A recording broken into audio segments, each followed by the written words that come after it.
Hello friends, so I am back with my new lecture. That is, in this lecture I will discuss about the schedule 5 and schedule 6. Okay, so as you already know that there are 12 schedules in our Indian constitution.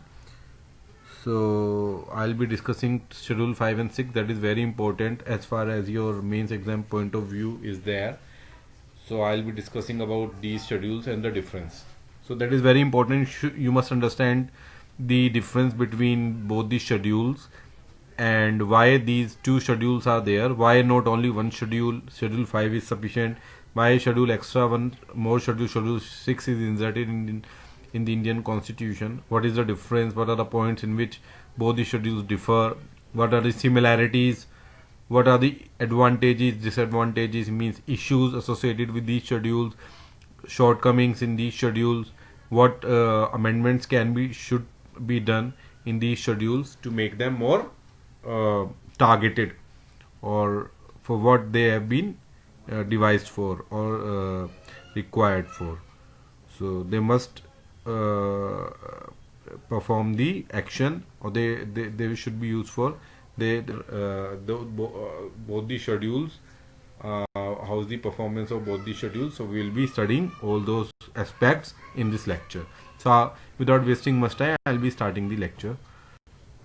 So in short, I have just mentioned here what is this fifth schedule. So fifth schedule, as you already know, that it deals with the administration and control of the scheduled areas and the areas, tribal areas, you can say scheduled areas and the tribal areas, except those areas in those states which are mentioned in sixth schedule. Okay, तो six schedule में कुछ states mentioned हैं, तो उसमें जो tribal areas हैं वो six schedule में है. बाकी स्टेट्स में जो ट्राइबल एरियाज हैं वो फिफ्थ शेड्यूल में मेंशन्ड है, and the schedule areas scheduled. So it deals with both scheduled areas as well as tribal areas both. So I'll be discussing in detail about the scheduled area. What do you mean by scheduled area? But you must understand here what is the criteria of defining the scheduled area, which is being defined by the President of India. So scheduled area criteria is the prominent numbers of tribal population. That is when tribal people are majority. So more than 50% you can say. So if the prominent number of tribal population is there, so that you can say is not sufficient, one of the sufficient condition to declare an area as scheduled area. Another, compactness and reasonable size. So size should be sufficient enough as well as compactness. Compactness means that tribal people they must live there or reside there in sufficient amount of number. Or compactness means dense population, you can say.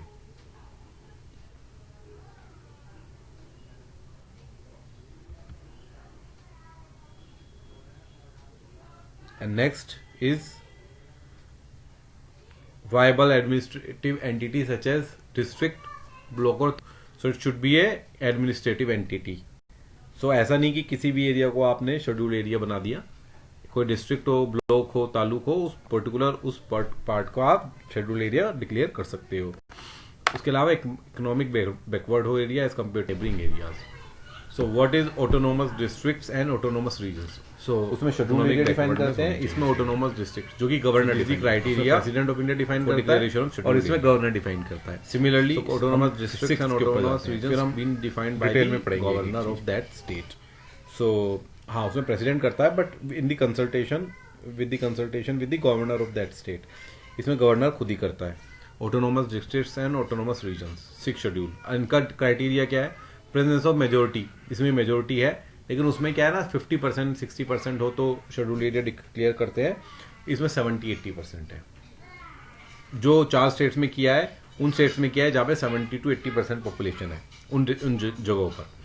80% 90%, ठीक है, इतनी high amount number of population है.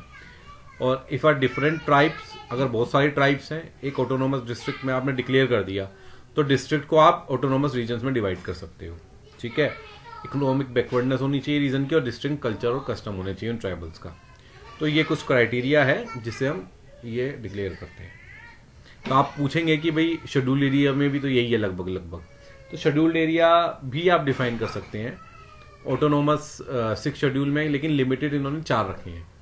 अब उसमें amendment की बात हो रही है, क्योंकि इन्होंने क्या किया है ना, इनको ज़्यादा अथॉरिटी दी है, ज़्यादा ऑटोनोमी दी है और ज़्यादा पावर दी है ऑटोनोमस डिस्ट्रिक्ट्स के अंदर। जो भी गवर्नेंस है, जो बॉडी जो गवर्नेंस के लिए रिस्पॉन्सिबल है, उसको ज़्यादा पावर और अथॉरिटी दी है, जबकि शेड्यूल एरिया में नहीं दी है। तो 6 शेड्यूल को अमेंडमेंट करने की बात चल रही है। ये दो इन्होंने शेड्यूल रखे हैं जिसकी कोई जरूरत नहीं थी एक्चुअली में। ये इसलिए रखे गए, पहले जो सोचा गया, क्योंकि नॉर्थ ईस्ट में क्या था, मेजोरिटी ऑफ ट्राइबल पॉपुलेशन रहती थी और वो काफी बैकवर्ड थे as compared to tribals which are living in the mainland, Indian mainland. अब थोड़ा सा डिटेल में हम यहाँ पे पढ़ते हैं, हम डिस्टिंग्विश बिटवीन, मैंने एक बहुत टेबल बनाई है, काफी डिटेल में इसमें हम डिस्कस करेंगे। Distinguish between 5th and 6th schedule.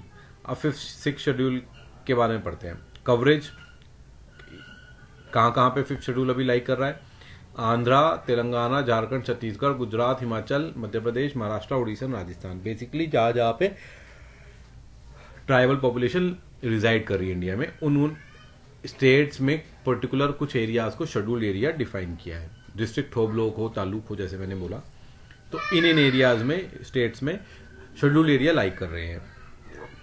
6th schedule मैंने आपको बताया 4 स्टेट्स में है, मिजोरम, मेघालय, त्रिपुरा एंड अरुणाचल, अरुणाचल प्रदेश अभी नहीं है 6th शेड्यूल में। बात हो रही है अरुणाचल प्रदेश को लाने की, बट अभी नहीं है। सो मेघालय, त्रिपुरा, असम एंड मिजोरम इसके अंदर 6th शेड्यूल है। तो आप इसको ऐसे पढ़ सकते हैं, ATMM, यानी कि ATM टाइप्स, ठीक है, याद करने के लिए। वैसे मैंने आपको एक ट्रिक बताई है, ठीक है। Name schedule areas, autonomous districts, जैसे मैंने बोला, ये डिफरेंस है नेमिंग कन्वेंशन में। कौन डिक्लेयर करता है? प्रेसिडेंट करता है, मैंने जैसे बोला, इन कंसल्टेशन विद गवर्नर। इसमें गवर्नर अपने आप करता है। अथॉरिटी कितनी सेंट्रल गवर्नमेंट की? इसमें अथॉरिटी है, extend to giving of direction to the state government in all subject matters, सब ऑल सब्जेक्ट। अब क्या होता है ना, आपको मालूम है कि प्रेसिडेंट जो है, प्रेसिडेंट मतलब central government, union government generally केवल डायरेक्शन देती है स्टेट गवर्नमेंट को, तो उन सब्जेक्ट्स में देती है जिसमें ये लेजिस्लेट कर सकती है, जो कि आपकी यूनियन लिस्ट में है। हाँ, जैसे आपकी यूनियन लिस्ट में जो है,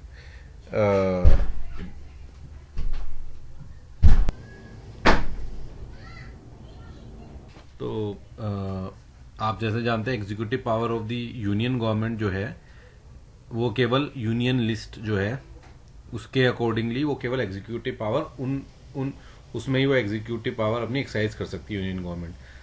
तो इसी तरीके से अगर स्टेट गवर्नमेंट को कोई उसे डायरेक्शन देनी हो, तो it can only advise state government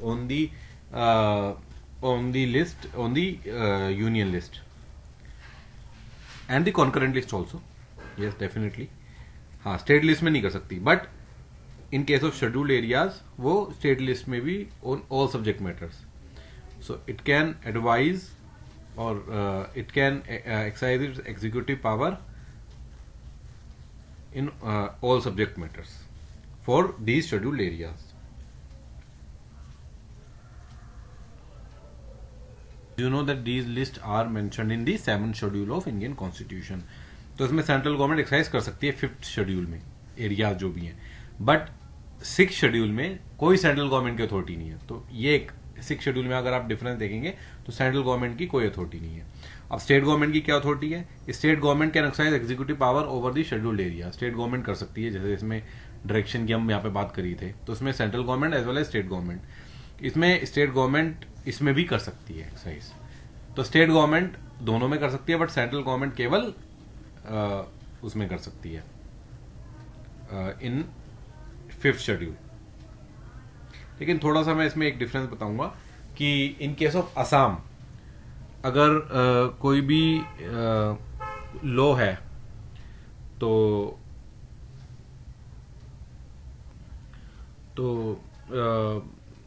लेकिन इसमें यह है कि असम में कोई भी पर्टिकुलर कानून है, लॉ है, that is the parliament law of the parliament. So how much it is applicable, or is it applicable or not to the scheduled area? So in case of the autonomous regions as well as the autonomous districts, so in case of Assam, it lies with the state government, both with respect to the acts of the parliament as well as the law of the state legislature.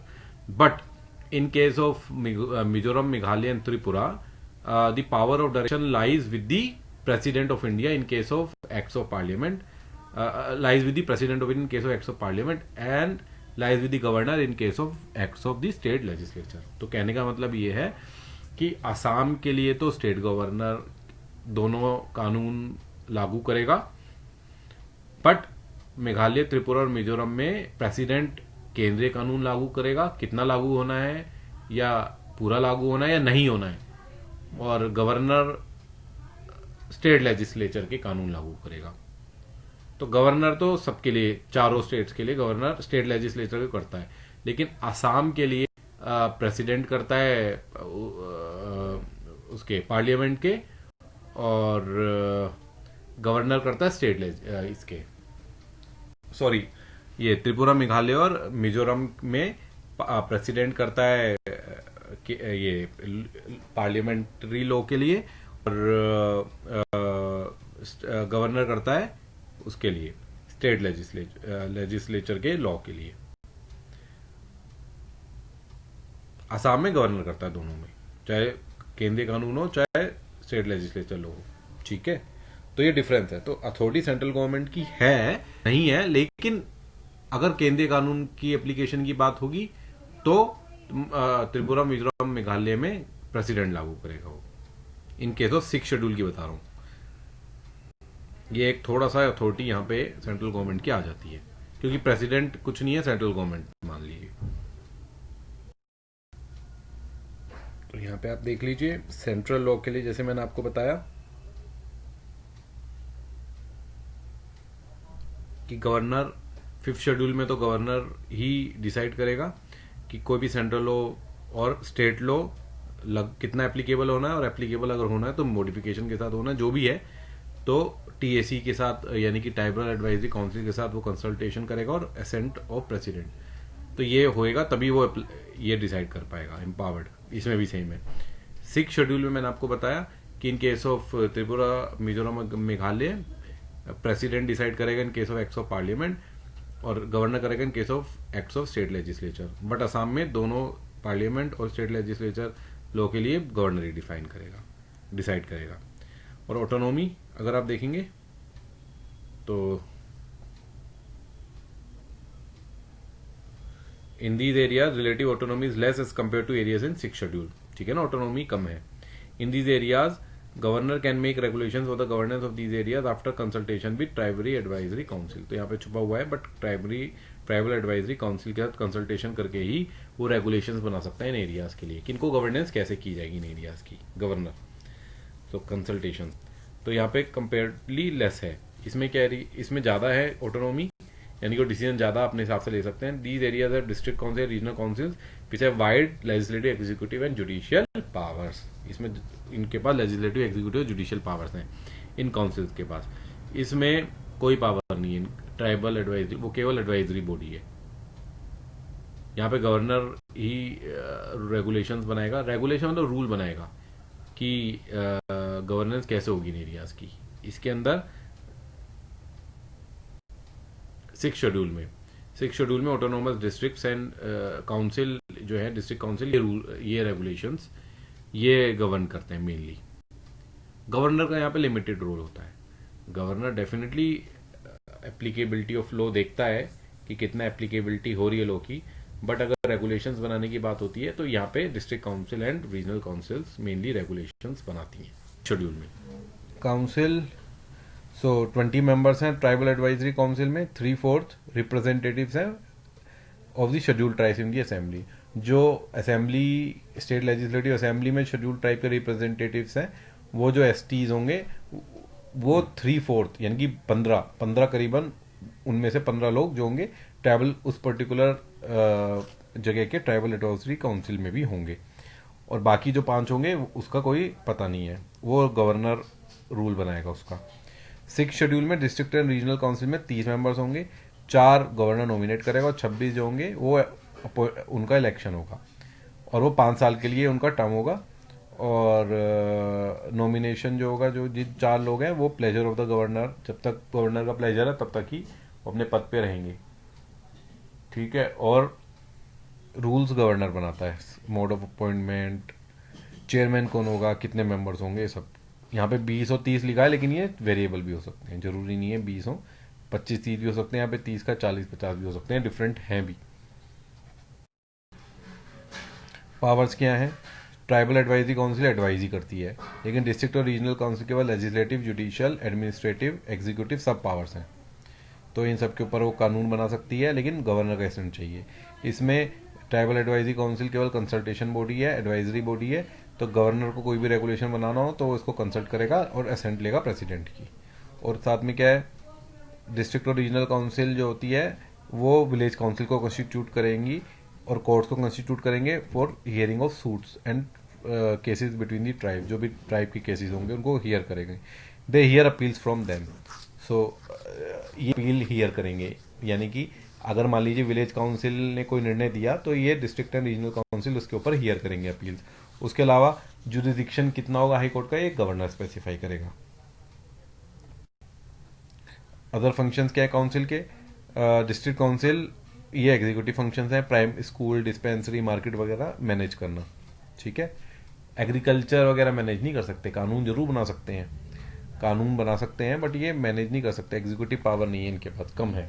तो ये भी है कि ये बना सकें कानून भी, एग्रीकल्चर के ऊपर नहीं बना सकते। ये कानून जो बना सकते हैं मैंने आपको बताया, ये कानून बना सकते हैं फॉरेस्ट के ऊपर, शिफ्टिंग कल्टीवेशन के ऊपर, लैंड के ऊपर, एग्रीकल्चर के ऊपर नहीं है अभी। Zone in the district. और सोर्सेज और रेवेन्यू क्या है इनका? Indian constitution provides fund under article 275 to the schedule 5th areas for the purpose of promoting the welfare of scheduled tribes और raising the level of administration of the scheduled areas. तो इस article के तहत केंद्र सरकार, राज्य सरकार इनको फंड देती है, लेकिन डिस्ट्रिक्ट एंड रीजनल काउंसिल के पास ये पावर है कि वो खुद भी लैंड रेवेन्यू कलेक्ट कर सकते हैं और कुछ टैक्सेस, स्पेसिफाइड टैक्सेस को इम्पोज कर सकते हैं, और इसके अलावा इन्हें भी फंड मिलता है, इन एरियाज को भी। और साथ में असिस्टेंस ऑफ कमीशन, कमीशन को जो भी काउंसिल्स हैं, जो भी काउंसिल्स हैं उनको कमीशन भी असिस्ट करता है। The constitution requires the president to appoint a commission to report on the administration of the scheduled areas and the welfare of the scheduled tribes in the states. तो president appoint करता है commission को इन areas के administration को report करने के लिए, तो वो कभी भी कर सकता है, कॉन्स्टिट्यूशन रिक्वायर करता है। इसमें क्या है, गवर्नर अपॉइंट करता है to administration of these regions. He may dissolve a district और रीजनल काउंसिल, और वो डिसॉल्व भी कर सकता है डिस्ट्रिक्ट और regional council on the recommendation of such commission. इसमें प्रेसिडेंट कर सकता है, गवर्नर नहीं कर सकता 5th शेड्यूल में। तो आप मानेंगे 5th शेड्यूल में सेंट्रल के पास ज्यादा पावर्स हैं, 6th शेड्यूल में गवर्नर कर सकता है। किसको डिसॉल्व करेगा 5th शेड्यूल में? ट्राइबल एडवाइजरी काउंसिल को, ठीक है। इसमें डिस्ट्रिक्ट एंड रीजनल काउंसिल को। अब 6 शेड्यूल एरियाज कौन कौन से हैं? जैसे मैंने आपको बताया 4 स्टेट्स में है, ATM, Assam, Tripura, Meghalaya, Mizoram. Setup on the 6th schedule establish by various acts होता है। सो एक तो 6th शेड्यूल में सेटअप किए गए हैं, और कुछ स्टेट लेजिस्लेटिव असेंबली ने भी कानून बनाए हैं जिसके तहत इनकी स्थापना की गई है।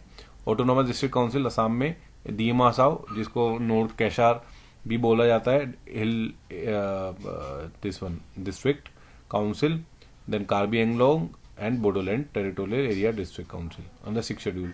Entire state of Meghalaya except Shillong area is covered under the provisions of 6th schedule. Khasi, Garo, Jaintia सारा स्टेट कवर्ड है इसमें। मिजोरम में Chakma, Mara, Lai, Tripura tribal areas, Tripura tribal area autonomous district council. ये तो है आपका जो कि 6th शेड्यूल में सेटअप किए गए हैं, और जो एक्ट्स के द्वारा सेटअप किए गए हैं असम में और हैं 6 अलग हैं, मणिपुर में भी 6 सेटअप किए गए हैं, और नॉर्थ ईस्ट इंडिया के अलावा के आउटसाइड भी कुछ सेटअप किए गए हैं। लेह ऑटोनोमस हिल डेवलपमेंट काउंसिल, कारगिल ऑटोनोमस हिल डेवलपमेंट काउंसिल, दार्जिलिंग गोरखा हिल काउंसिल, इन्हीं की तर्ज पे है, बट कानून के द्वारा बनाए गए, 6th शेड्यूल में मेंशन नहीं है उनका। ये कानून के द्वारा बनाए गए हैं। हाँ, तो 6 शेड्यूल वो पावर देता है एक्चुअली। 6 शेड्यूल में साफ साफ लिखा है कि राज्य सरकार कानून बना के, ये राज्य सरकार के कानून है, ऐसे एरियाज को जो कि जिनको ज़्यादा ऑटोनॉमी देनी है, ट्राइबल एरियाज को, वो कानून के द्वारा राज्य सरकार जो है ऑटोनोमस डिस्ट्रिक्ट्स वगैरह घोषित कर सकती है। बट वो गवर्नर करता है ना, मैंने बताया ना, गवर्नर करता है। गवर्नर तो गवर्नर करेगा, बट गवर्नर कुछ नहीं करता, on the advise of advise of the council of ministers, state council of ministers. तो गवर्नर करता है, उसमें प्रेसिडेंट करता है। अब इश्यूज क्या है, ये काफी इंपॉर्टेंट है। ये तो कन्वेंशनल अभी तक हमने नॉलेज पढ़ ली, जो कि लक्ष्मीकांत में भी लिखी हुई है, बट इश्यूज क्या है 5th शेड्यूल में, ये नहीं लिखी हुई है, ये आपको पता होने चाहिए। Shortcomings of tribal advisory council की शॉर्ट कमिंग्स हैं, क्योंकि एडवाइजरी बॉडी है। The tax can only discuss and make recommendations on those issues which are refer to it by the governor. ठीक है ना, जो भी गवर्नर रेफर करता है वो उनके ऊपर रिकमेंडेशन देता है। It functions only in advisory capacity and has no power of implementation. ठीक है, simple. The councils are not accountable to the tribal population given that they are appointed by the governor of the state government. Council का मैंने आपको बताया 20 लोग होते हैं, 15 representatives होते हैं और 4-5 का कुछ पता ही नहीं है। और इनका और सारे रूल्स रेगुलेशन जो भी है, mode of appointment, number of members और टर्म ऑफ ऑफिस, सब काउंसिल की ये गवर्नर डिफाइन करते हैं।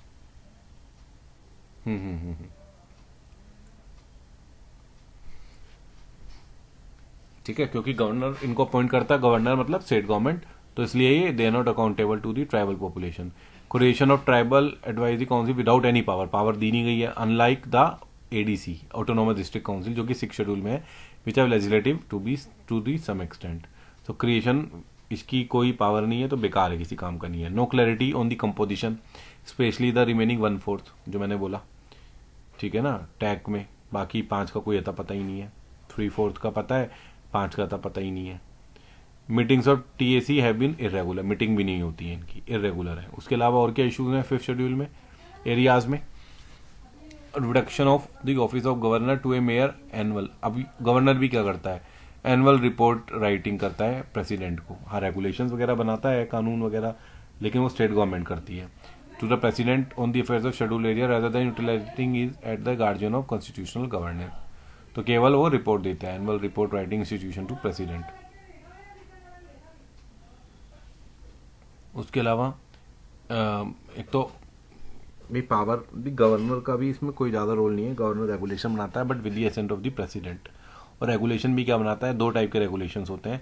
एक तो कानून कितना अप्लाई होना है वो गवर्नर यहाँ पे डिफाइन करता है, 5th शेड्यूल में मैंने आपको ठीक है, बट डिफाइन जो करता है but only with the assent of the president. और ठीक है, तो mere annual writing report writing institution to the president on the affairs of schedule areas, कुछ करता नहीं है, गवर्नेंस कुछ नहीं है, गवर्नेंस स्टेट गवर्नमेंट की है, गवर्नर कुछ नहीं करता। इसके अलावा ambiguity of the discretionary role of governor, governor क्या कर सकता है उसकी एम्बिग्विटी है, उसके रोल की प्रॉपरली डिफाइन नहीं है। Functioning of the SAR courts, schedule area regulation have been unsatisfactory. जो भी कोर्ट्स का ये गठन करते हैं to resolve the issues, that is schedule area regulation courts, वो भी अनसेटिस्फैक्टरी है। रिहेबिलिटेशन एंड सेटलमेंट भी इनएडिक्वेट है इन एरियाज में। जो भी प्रोजेक्ट्स आते हैं डेवलपमेंट के, स्टेट गवर्नमेंट या सेंट्रल गवर्नमेंट इंट्रोड्यूस करती है, उसमें जो रिहेबिलिटेशन ट्राइबल का होता है अनसेटिस्फैक्टरी, क्योंकि किसी को एक्चुअल पावर ही नहीं है स्टेट गवर्नमेंट के अलावा। The governor's report has been insufficient and also there has been unsatisfactory implementation of, उसका एक तो इम्प्लीमेंटेशन भी इनसेटिस्फैक्टरी है। Therefore schedule 5 has remained ornamental, practically serving no purposes, partly because of the inaction of the concern governors and partly lack of committee leadership भी लोगों में नहीं है among the tribal population as such. ठीक है ना, और क्या इश्यूज हैं? 5th schedule accorded far greater autonomy to tribal areas but tribal advisory council, ठीक है, एरिया ऑटोनॉमी तो मिल गई but tribal advisory council consultancy body है rather than an autonomous decision making body. ठीक है ना, unlike the 6th schedule where in autonomous ADC have been given legislative, judicial, executive powers several important matters में 5th schedule places the governance of tribal areas in mainland India largely in the hands of the governor. Governor के हाथ में दिया है, but governor के हाथ में भी क्या दिया है, स्टेट गवर्नमेंट के हाथ में सारा। It is the state government rather than the governor which have framed the rules regarding tax functioning, which has led to the near complete usurpation of these bodies by the political parties in power. ठीक है, जो power में होता है उसके हिसाब से ही TAC का गठन हो जाता है और उसके हिसाब से ही फिर गवर्नेंस होता है शेड्यूल एरियाज में. Governor reports is not covering issues of displacement rehabilitation. जो रिपोर्ट देता है governor, issues of displacement rehabilitation, law and order problem, tribal protest, कुछ भी नहीं होता है इस रिपोर्ट में. मैं वही बोल रहा हूँ, इनसफिशिएंट इनकम्प्लीट रिपोर्ट्स होती हैं और टारगेटेड रिपोर्ट्स नहीं होती है. Atrocities against tribes and so on. The report do not offer an independent assessment of the policy of the state government vis schedule areas. ठीक है, ये सब इश्यूज हैं, ये आप पढ़ सकते हैं, बहुत सिंपल है. There are large number of states where in tribes form a sizable population. यहाँ पे साइजेबल पॉपुलेशन है ट्राइब्स की. For example West Bengal, Kerala, Tamil Nadu, Karnataka, Goa. Tribal areas in the states are kept out of the ambit of scheduled areas. Scheduled areas मैंने बताया president declare करता है. ठीक है, तो कई एरियाज में शेड्यूल्ड एरियाज नहीं है, कई इलाकों में, कई स्टेट्स में जाके होने चाहिए, जबकि tribal population, sizeable population tribal की वहां पे रिजाइड करती है. 6 शेड्यूल में क्या इश्यूज हैं? Granting special provisions to certain minority tribal groups. अब कुछ ट्राइबल ग्रुप्स को आपने ऑटोनॉमी दे दी. have led to further demands by other groups for such provisions under the 6th schedule. This has created disparity among the people and resulted in the rise of conflict between various groups.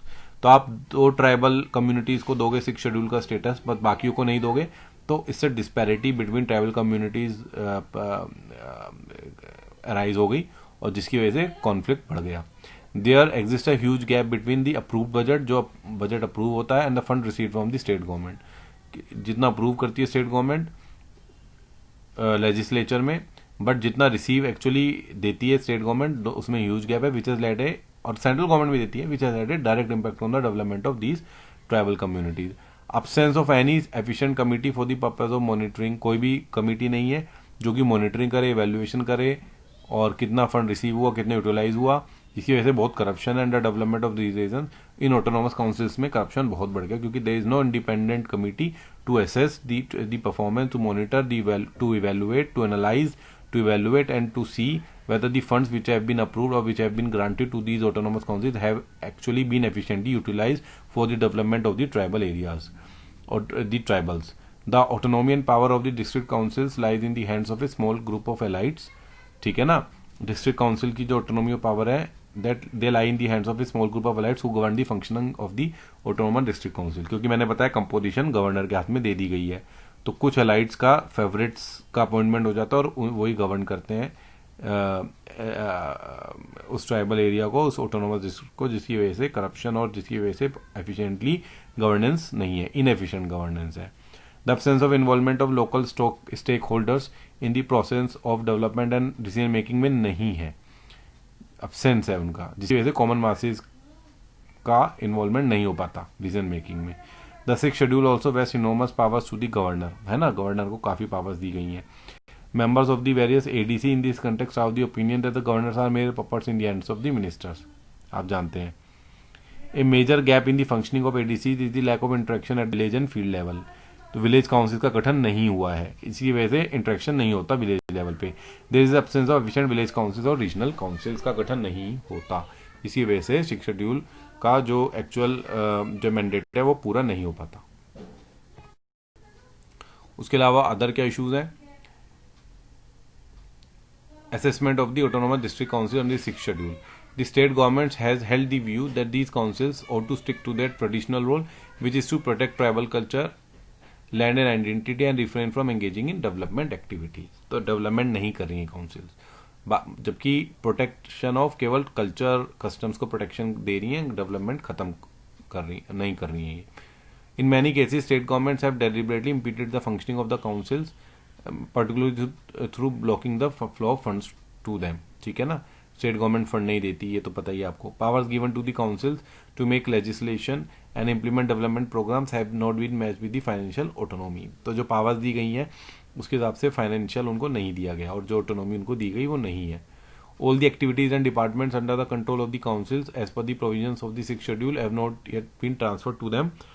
ठीक है, जो जो उनको legislate कर सकते हैं, जो जो एग्जीक्यूटिव पावर जिन जिन डिपार्टमेंट्स के ऊपर दी गई है वो उनको स्टेट गवर्नमेंट ट्रांसफर नहीं करती है और जिसकी वजह से वो गवर्नेंस नहीं कर पाते हैं. उसके अलावा there is also no mandatory time limit for the reconstitution of ADC, अगर वो डिसॉल्व हो जाए जैसे ऑन द रिकमेंडेशन ऑफ, जैसे मैंने बताया कमीशन के ऊपर, तो कोई मैंडेटरी टाइम लिमिट नहीं है कि कब रिकॉन्स्टिट्यूशन हो, and hence election is indefinitely postponed.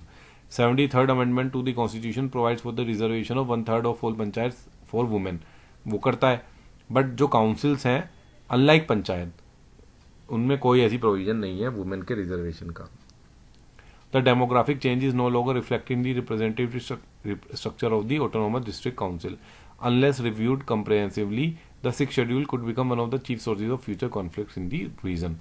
ठीक है ना, वही है कि रिप्रेजेंटेशन नहीं है कॉमन मासेस का। Autonomous councils must be covered under state finance commission के अंदर आनी चाहिए, that is empowered to review periodically the financial position and lay down appropriate principles of resource distribution between the state and the autonomous council. ठीक है ना, इनको मिलना चाहिए प्रॉपर उस प्रिंसिपल और गाइडलाइन के हिसाब से जो स्टेट फाइनेंस कमीशन डिवाइस करेगी। Funding should not be left to the mercy of the state government. ये बहुत इंपॉर्टेंट पॉइंट्स हैं, आप देख लीजिए, इंपॉर्टेंट पॉइंट्स हैं, आप एग्जाम में इनको लिख सकते हैं, सब सेल्फ एक्सप्लेनेटरी हैं। These are the issues with the 6th schedule. अब गवर्नमेंट ना 125th कॉन्स्टिट्यूशनल अमेंडमेंट प्रपोज कर रही है, जो कि अभी तक पार्लियामेंट ने पास नहीं किया है, बट ये प्रपोज्ड है, जो कि बहुत अच्छे पॉइंट्स हैं, ये होना चाहिए बहुत जल्दी। फाइनेंस कमीशन को मैंडेट करना चाहिए to recommend devolution of financial resources to the autonomous council. Finance commission का ये भी मैंडेट होना चाहिए, स्टेट फाइनेंस कमीशन का।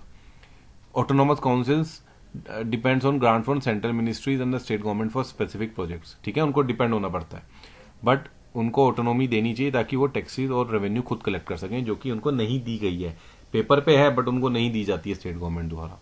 The propose amendments provide for elected village municipal councils ensuring democracy at the grass root level. ठीक है, सो जो propose amendment है ये कह रहा है, ये जो कॉन्स्टिट्यूशन अमेंडमेंट है, to provide for elected village municipal council, ये होनी चाहिए विलेज म्यूनिसिपल काउंसिल, यानी कि विलेज काउंसिल की जो हम बात कर रहे हैं इलेक्टेड। ठीक है, ये कंपलसरी इसमें कर रहे हैं कॉन्स्टिट्यूशनल अमेंडमेंट में। The village councils will be empowered to prepare plans for economic development, ये एम्पावर होंगे टू प्रिपेयर, ये प्लान प्रिपेयर कर पाएंगे for development. Social justice including those related to agriculture, जो कि नहीं है इनके पास अभी तक पावर। लैंड इंप्रूवमेंट है इनके पास, implementation of land reforms, minor irrigation इनके पास अभी नहीं है, एग्रीकल्चर नहीं है, वाटर मैनेजमेंट नहीं है, एनिमल हस्बेंड्री नहीं है, इलेक्ट्रिफिकेशन नहीं है, इंडस्ट्रीज नहीं है, फॉरेस्ट्री है, तो कुछ अभी तक नहीं है इनके पास। विलेज के पास तो अभी कुछ भी नहीं है, तो विलेज को ये सब एम्पावरमेंट दी जाएगी ताकि विलेज लेवल पे ये सब इश्यूज को खुद ही वो एक्सरसाइज करके, मतलब एडमिनिस्ट्रेटिवली ये सब डिपार्टमेंट्स को गवर्न कर सके। और 1/3 ऑफ सीट्स वुमेन की रिजर्व करनी होंगी इन काउंसिल्स में, विलेज और म्यूनिसिपल काउंसिल्स में, इन 6 schedule areas of Assam, Mizoram and Tripura after the amendment is approved. The amendment will impact 1 crore tribal people in 80 mm. ठीक है, सो ये बहुत जरूरी है अमेंडमेंट, क्योंकि इसमें प्रोविजन दिया गया है कि एक तो विलेज काउंसिल्स की मैंडेटरी इलेक्शन होना पड़ेगा, एवरी 5 ईयर्स का प्रोविजन इसमें किया गया है। उसके अलावा विलेज काउंसिल्स को कुछ एक्स्ट्रा पावर्स दी गई है, ऑटोनॉमी एक्स्ट्रा इनको बढ़ाई गई है।